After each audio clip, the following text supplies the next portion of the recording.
Welcome back to Two Brothers Comics. I'm Dustin, and today I want to give you guys the rundown on the Ronin. Stay tuned.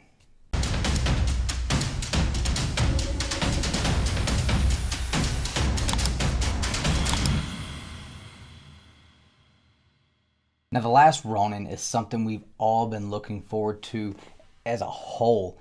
I mean, if you're a Turtles fan, you've been psyched about it. If you're not a Turtles fan, you've still been psyched about it. This has been something that has been on the horizon for quite some time, and it's finally here.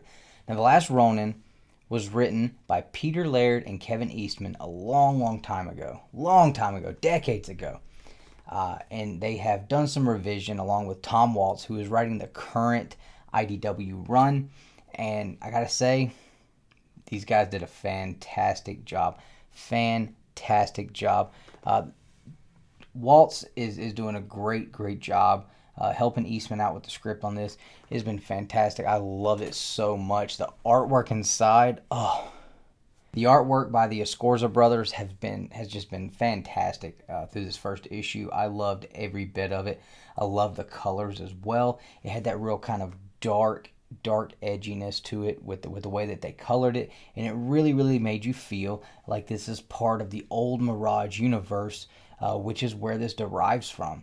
And we're going to get into a little bit of that further along we go. So let's just jump into it. Right off the bat, we see The Last Ronin is going through this sludgy, nasty muck on his way to this island, which obviously they're in New York, so this kind of seems like it might be Manhattan, and there's no more bridges.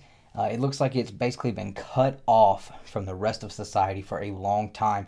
The only way to get there is going through this nasty muck.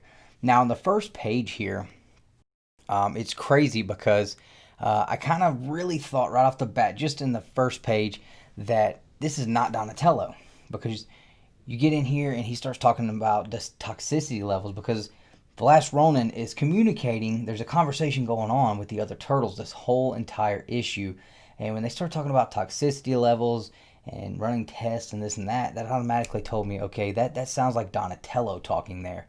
So Donatello's name crossed off the list, not Donatello. Now, I do love the interaction between The Last Ronin and the other turtles. They're all kind of basically telling him, like, you can't go in there. You don't need to get in that. It's nasty. And he tells them, you know what? You guys can stay here if you want to. I'm heading out. And they're like, where you go, we go. His response is, I know. And I love that. I really did. I love that. It kind of gives you that feeling. I don't know what feeling it is, but you kind of get that feeling, man. Like, man, his brothers are gone, but they're with him still. And I love seeing the dialogue with the Ronin and his brothers throughout this story. Then you get this awesome shot of the island. Again, I'm assuming Manhattan, Long Island, maybe. I'm not sure. I'm not real familiar with New York, so. But it definitely, you can really see how it is cut off from the rest of New York, from the rest of the United States completely, it looks like. I mean, everything around it is just completely gone. And you just got this right in the middle, this big tower that really looks like something right out of Japan, man. And it definitely looks out of place for New York City.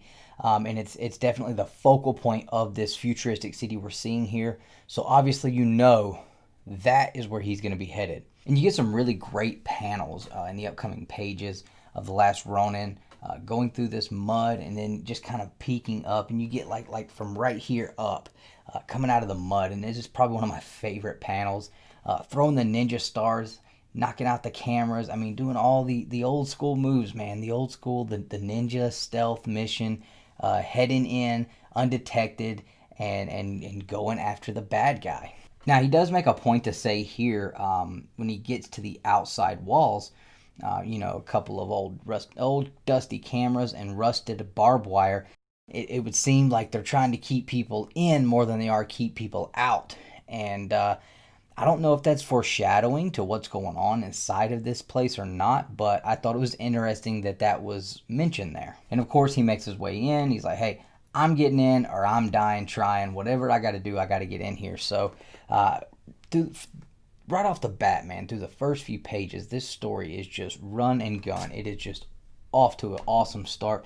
It's really fast paced, but not so much that you feel like you're not getting everything out of it.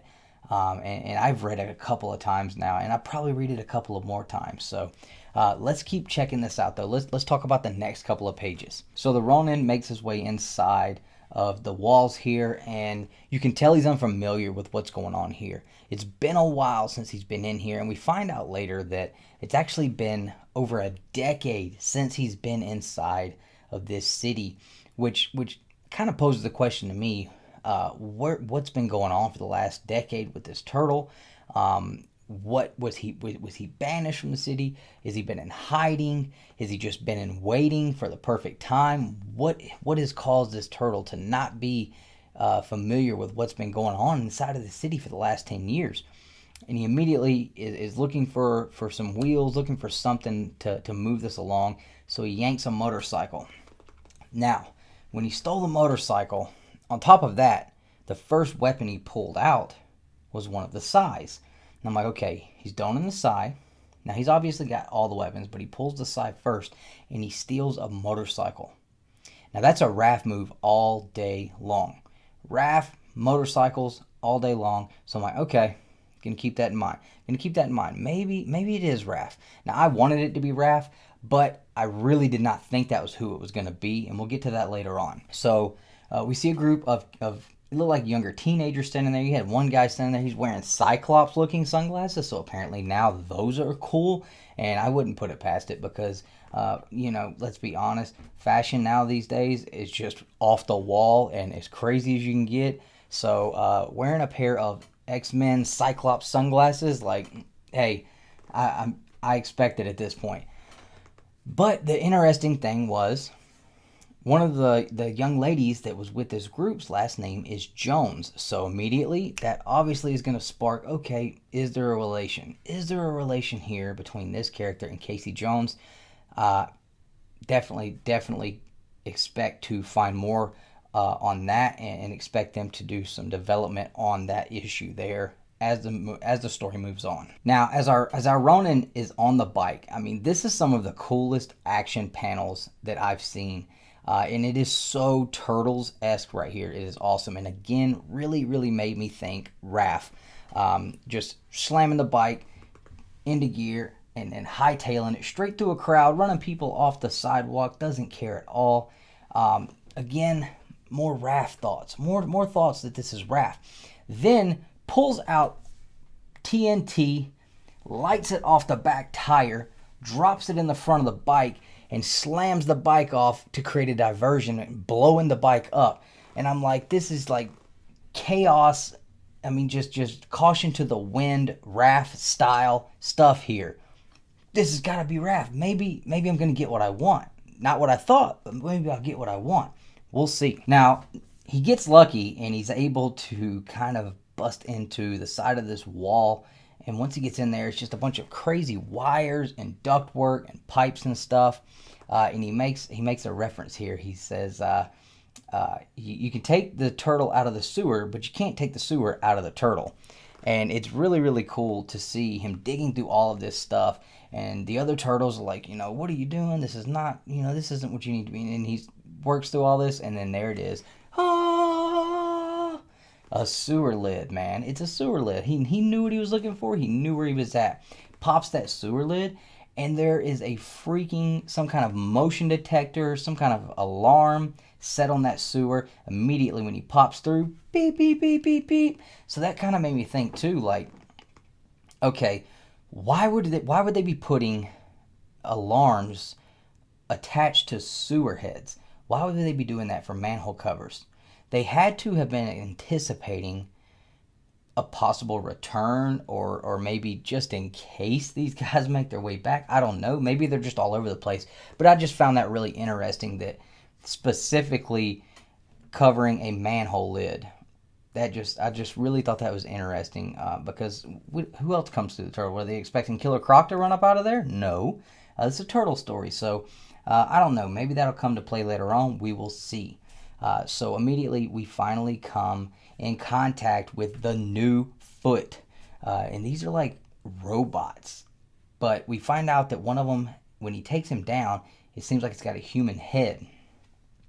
And so they're like, what is going on here? And the other turtles even start, kind of questioning what's going on here too. So after he takes the first cyborg Foot Clan member down, one of the other turtles is like, it's a cyborg, it's a human, it's a ninja, it's a dadgum senja.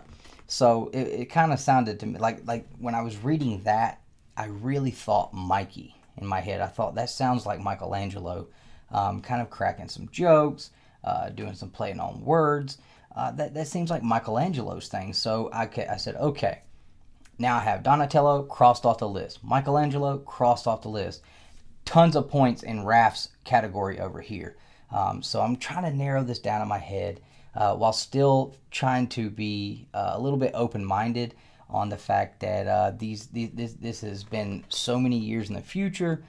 This turtle could have, regardless of who it was, and what they've gone through this last Ronin has obviously could have hardened over time, trying to deal with what's happened. So we keep moving on, and we see him making his way through this city and through this tower, and he's going after more and more of these Foot Clan members, and we see that they kind of have almost different levels of hierarchy, and as he moves his way up, it's kind of like a video game. He moves his way up, and then there's a different kind of foot ninja. You've got some that have roller skates, and you got a couple big ones that have katana blades. So not all of them are like these kind of peon Foot Clan members that he saw in the streets, but he's taking them out over and over and over. He's taking them out. And then we move on, and we see this scene that really, really made me think of one of the Star Wars movies, and I don't know which one it is. They were in these flying cars, and Anakin's jumping from car to car and falling and fighting all these people off, and that kind of reminded me what's going on here, because the Ronin is fighting these cyborgs off, yanking them out of cars, swan diving off the back of one of them, and that was an awesome scene there. I mean, just swan diving backwards off the top of one of these flying cars. And then, of course, gets in the flying car, and he can't even fly it, and then they make fun of him. You can't even fly this thing 10 feet without going upside down and crashing it. And again, I started thinking to myself a little bit, like, okay, we've got reasons, because there's been so much technical talk coming out of one of the voices of the Turtles. I'm like, okay, that's not Donatello. There's too many things that are being said by one of the voices that obviously is Donatello. It's got to be. Now I've already kind of given you guys a couple of points on why I thought it wasn't Michelangelo as I'm reading this, because there's been some humor and some comedy and kind of like some rubbing going on from one of these guys. But then I was like, okay, this is a flying car, and I'm thinking of it like, okay, it would be kind of like playing a video game, like one of the car video games. And Michelangelo was always playing video games, so he was kind of more of the soft-hearted, fun-loving guy. So I would have expected Michelangelo to be able to fly one of these cars at least a little bit, and this guy gets in it, and it just turns upside down immediately and crashes, and then almost lands on him. So I'm like, okay, all right. So I'm obviously now, I've marked Mikey off, I've marked off Donnie. So now I'm trying to decide, is it Leo or is it Raph? I've got a lot of things here that look like Raph. Now, there have been things said from one of the voices that led me to believe one of those voices could be Leonardo. There wasn't as many things said like there was for the guys I think is Donnie and Mikey that were just so right on point that really led me to believe that Leo was one of them yet. So I've narrowed it down to 2 turtles in my head at this point. Now we finally meet our villain, and it is not the Shredder. Of course, he's probably dead and gone by now because this takes place so far in the future. It is his grandson, Oroko Hiroti. And I hope I said that right. I tried to add the Oroko Hiroti. I don't know. But that's who it is. It's his grandson. And we find out that he is basically at the top of this tower, and he's calling to his captain saying, hey, there is something going on down there, and you need to handle this. And you kind of get like this wimpy cowardice vibe from this guy. Really, really nothing like the Shredder. And so I'm interested to see how this character is going to play out as a villain against this Ronin, because you knew when you were dealing with Shredder, he was going to stand in and he will fight with these guys. He will go toe-to-toe with them any day of the week. And this guy wants absolutely nothing to do with this one turtle that's coming. Shredder, he took on all of them at the same time in the end of the first issue, and he almost killed them. He almost took them out. They were all bloody, beaten, and battered by the Shredder in the first issue. So his grandson definitely did not carry those traits. And so I thought that was very, very interesting, to say the least. So we will see where that goes. Now, as our last Ronin is making his way through this tower and moving up, trying to get to Hiroto, he's taking out all these foot soldiers, and then we hear something that's really a throwback. And I was excited until I flipped a page when he says, "Release the Stockman Tech." Now, when we know Stockman Tech is going to make us think about the Mousers. Baxter Stockman, the Mousers, issue 2 of Teenage Mutant Ninja Turtles. That's exactly what I thought of. And then I flipped the page and I'm like, this is what you guys came up with for the new Mousers. Now, if you've never seen the original Mousers, those things looked cool. They looked mean. They looked deadly. These new Mousers, these new flying Mousers, these were horrible. There's not a lot I did not like about this book. These things were dreadful. They looked like little pigs that flew around. I mean, it was ridiculous. I hated those. Absolutely hated the new Mousers. But there's also a giant Mouser, and this Mouser, which I wasn't really a big fan of the way that one was designed either, takes our last Ronin out the window of this tower that he has moved many levels up, all the way to the freaking floor, straight to the concrete. All right, the Ronin is all the way up there, and he falls straight to the concrete, and he doesn't die. Now, this is where we really kind of get that old Mirage feeling in this book, because you see he's bleeding internally, blood just pouring out of his mouth. I mean, it's pretty graphic, but at the same time, I loved it. It really got me excited when I was reading that. Not that because he's hurt, but just because I'm like, yes, we're getting back to the roots with this, man. We're not going the route with the IDW stuff, the family-friendly stuff as much. We are going back to the roots of the Turtles, back in the Mirage days where blood splatter was all over the place all the time, and it was awesome. If you've ever read the first issue of the Mirage Studios, the original Ninja Turtles first issue, you know exactly what I'm talking about. So our turtle gets up. He's like, no, this can't be the end. I'm not going out like this. It's not happening. So he tries to sneak off, and of course the foot soldiers that are on the ground level, they're looking for him. Well, guess who pops back up? Miss Jones, the young lady we saw earlier, and she directs the Foot Clan in the opposite direction and follows the blood trail to find the turtle. Now, we know this turtle is very, very hurt because he doesn't even close the sewer lid. How many times, think about this, how many times have we read or watched the Ninja Turtles cartoons, watched the movies where they hit the sewer and they don't close the lid? It's all about being discreet. It's always about being in the shadows and not leaving a trail. This guy's hurt so bad he didn't even close the sewer lid, so she obviously follows him down. When she follows him down, she finds this turtle, and he is on his knees. He's laid out all of the weapons, his weapons, and all three of his brother's weapons, a book from his father, the Splinter. All four masks are laid across them, and this turtle is refusing to go out and the way he puts it, dishonor his family anymore.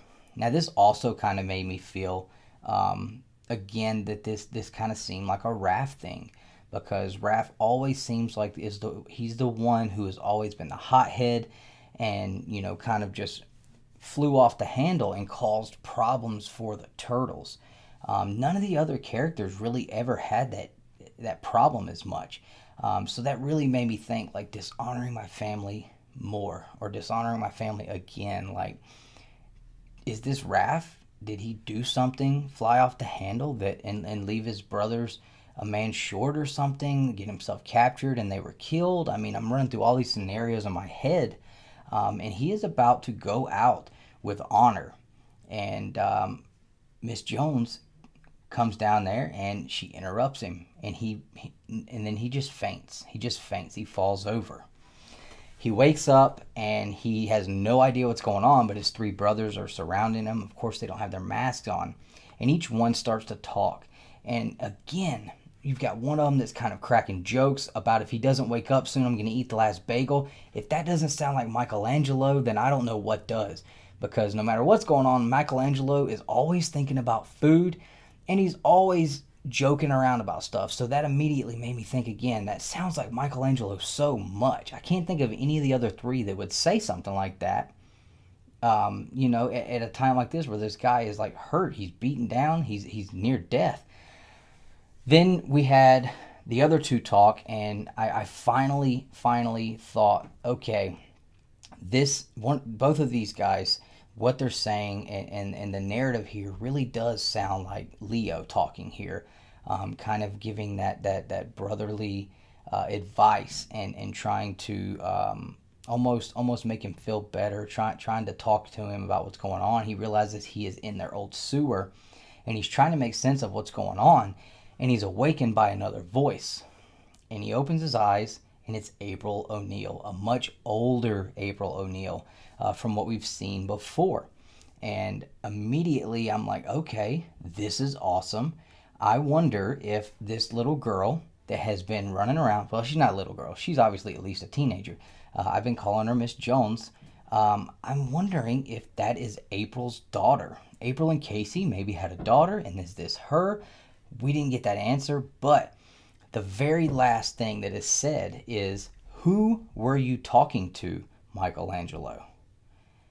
And I'm like, what? No way. I would have never thought the entire time I was reading this issue. Now, but prior to reading this issue, I did believe that it would be Mikey. Michelangelo was the first turtle ever drawn. Before they even came up with the concept of this, when Peter Laird and Kevin Eastman drew this turtle, it's just a joke to with Eastman trying to make Laird feel better. He drew Michelangelo. Michelangelo was the start, so obviously it would make sense for him to be the end. And again, guys, remember, this is something that was done many years ago when they came up with this. So when it ended up, she said Michelangelo, I would have never thought, reading this story, all the flags that were thrown up in my head and all the things that I saw, I would have never thought that this was Michelangelo. I really thought it would have been Raphael, but obviously it's not. I did find it hard to believe that they would tell us exactly who it is in the first issue. And again, reading through this and seeing so many times where the characters speaking to the last Ronin sounded like Michelangelo over and over again, and Donatello over and over again. And then reading it the second time, and I started to pick out things that sounded like, yes, I could see Leonardo. This sounds like Leonardo. And so much of what this turtle has done, the way he speaks, because he does drop some adult language, and he constantly seems like he's angry and hell-bent on destruction. And again, I can see any of these turtles turning into that after going through whatever it is that this turtle has went through. But just going by what the other three voices sound like, the narrative that was used, I thought I had it narrowed down to where it definitely wasn't Mikey, it definitely wasn't Leo, and it really didn't sound like it was Leo. Donnie, did you pick up on any of these things? What feelings did you get based on reading this from those three voices of the other turtles? Were you trying to narrow it down by the narrative that was used for those turtles, and what did you think? Please drop a comment. Let me know what you guys think. Like I said, this is just all my theories and my opinions. Do I always end up getting things right? Never. I'm always wrong, so I'm interested to see what you guys think. If anyone out there had any of the same opinions and ideas that I did, and if they were different, I would love to hear those as well. Thank you so much for watching the video. Please, if you enjoyed it, hit the thumbs up. If you aren't subscribed to the channel, it really would help us out a lot and continue to help us grow if you would do that. And as always, guys, thank you so much for being the best part of Two Brothers Comics. And as always, collect your way.